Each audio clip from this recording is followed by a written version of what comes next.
Okay. Good afternoon, Mr. Reynolds. Come on in and stand at the podium here in the well. Thank you for being here. Hi, thank you for having me. My name is Sam McAdam. I'm presiding over this trial. I'm going to ask the clerk to administer an oath, and after you take the oath, then I'm going to have you sit in the witness stand. We have two lawyers to ask questions, okay? Okay, understood. Please raise your right hand. You do solemnly swear to confirm what you give and cause nothing for the court to be the truth, the whole truth, and nothing but the truth? I did. Thank you. Please be seated.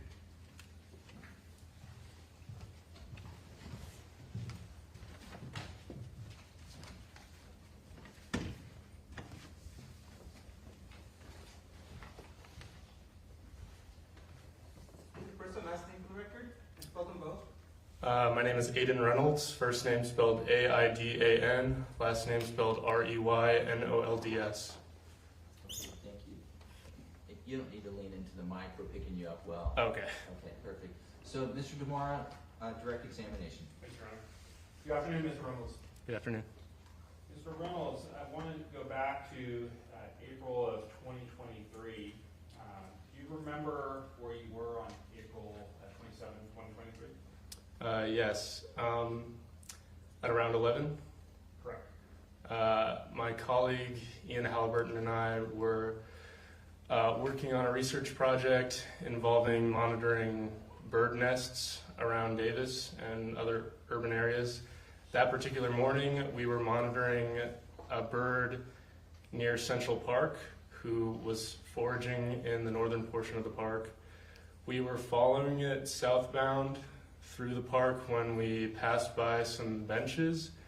Out of my peripheral vision, I saw someone sitting in one of the benches, but it was only when we approached like that area about like 10 or 15 yards away where Ian noticed that he was in a really bad state. I remember he said, that man is dead. And I turned and looked more closely at the man sitting on the bench, and yeah, it was very clear he was in a very bad state. And that's when Ian. Well, let me stop you real quick. Let me break up a couple of things first. Absolutely. I want to go back to, you said that you and Ian Halliburton were working on a research project involving birds. What were you doing at the time? What was your job or your trade or field of study? Yeah, so the project is called Project Phoebe, and we kind of analyze the effects of urban environments on a specific songbird species called the black phoebe. What's the name of the bird? Black phoebe. Can you spell it?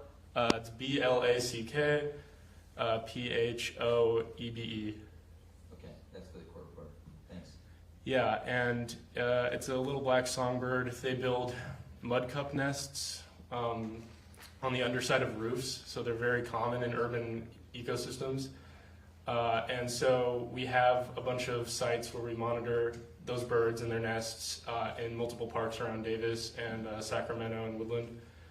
And yeah, on this particular morning, we went to a bird that we were monitoring near Central Park. I believe its nest was located northwest of Central Park across the intersection. Let me stop you right there. Yeah. When you say Central Park, you're talking about the city of Davis? Yes. And Yes. when you say across the intersection, what intersection are you referring to? I believe it's I'm not actually sure. I've lived in Davis for 4 years and I still can't remember the streets, but yeah, it was. Can I pull up my phone to? That's all right. How about this? We're good. I will show you what's been marked as People's Exhibit 2B. Am I approach, John?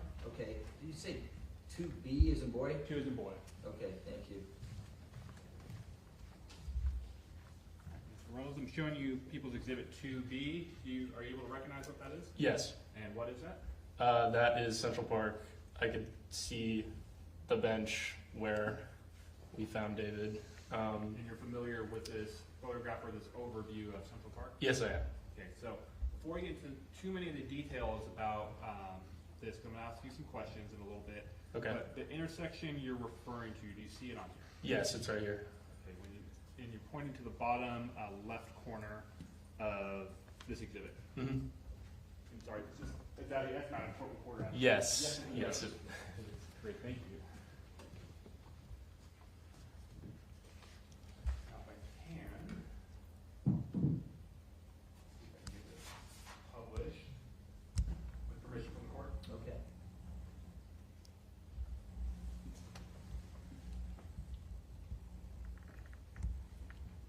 There we go. So you were saying the intersection on Phoebe is this bottom left-hand corner right there. Is that what you're talking about? Yes.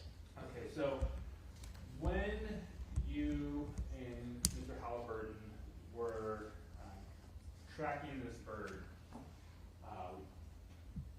you mentioned that you got about, and I wanted to say this correctly, about 15 yards away from the benches. Mm-hmm. Yes. Yes. Sorry. All right. So if you're able to, with one of the landmarks in this photograph, identify where you and Mr. Halliburton were about the time you first saw Mr. Breaux. Here, you want to point it out? Sure. You push the button, there's a laser on it. So we walked across this crosswalk, and we're walking around this trajectory, where around here is where we noticed that there was something wrong, and and that's when we took a closer look at the body, and that's when Ian decided to call in a wellness check. But it was. So, for the record, you took the laser pointer, went from kind of the middle of the grassy area up to the right of the exhibit. Yes. And you stopped where it looks like there's people to the right side of that white square, which is the tent. Yes. So you mentioned that Ian had said that person looks dead. Yes. Did you look in that direction at where David was sitting on his bench?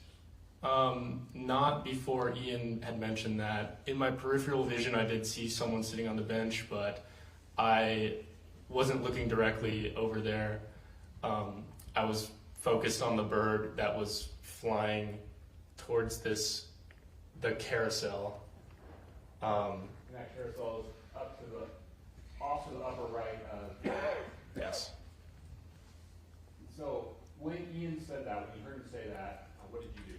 I turned to my left and looked closer at what Ian had pointed out. It was from there where we both concluded that the man was probably deceased and that we should call a wellness check to confirm that. Why did you believe he appeared deceased? There was a visible pool of blood directly beneath him, below the bench, and there were a lot of flies buzzing around him. Did you get closer to him than the 15 yards when you first saw him? Yes, we got about maybe 5 yards away.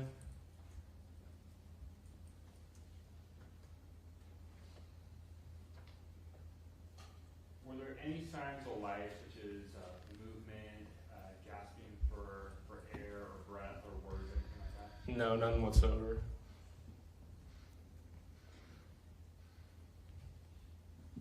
Did you or Ian ever come into contact with the body? Did you touch it or move it? No. Did you see any items on the ground around the body? No. Did you see any like clothes or backpacks or anything like that? No.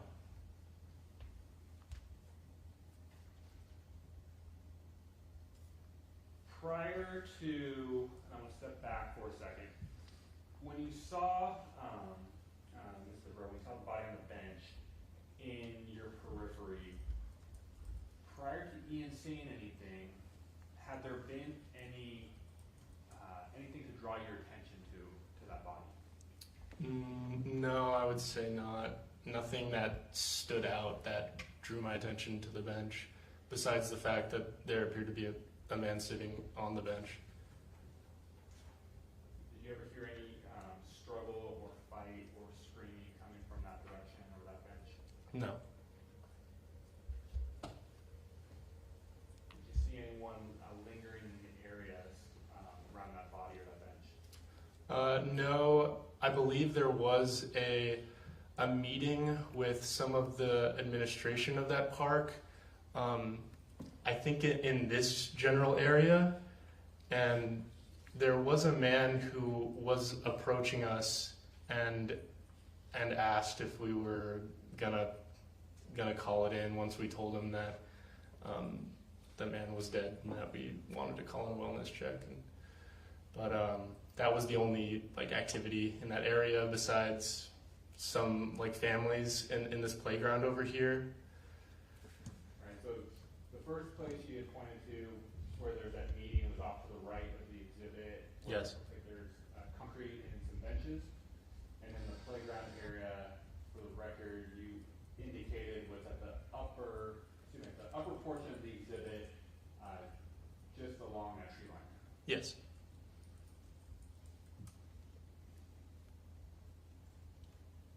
Did you see any type of weapon on the ground, like a knife or a sharp object? No.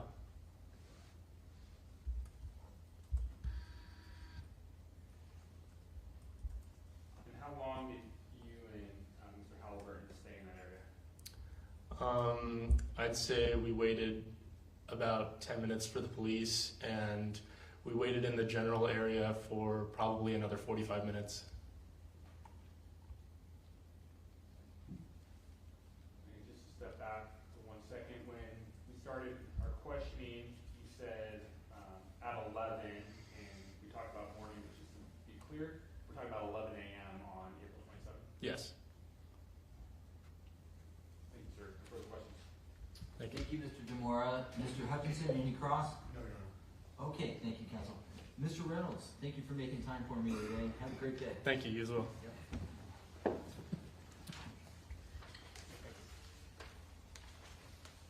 All right, Mr. Demora, a witness? People call Ian Halliburton. Okay.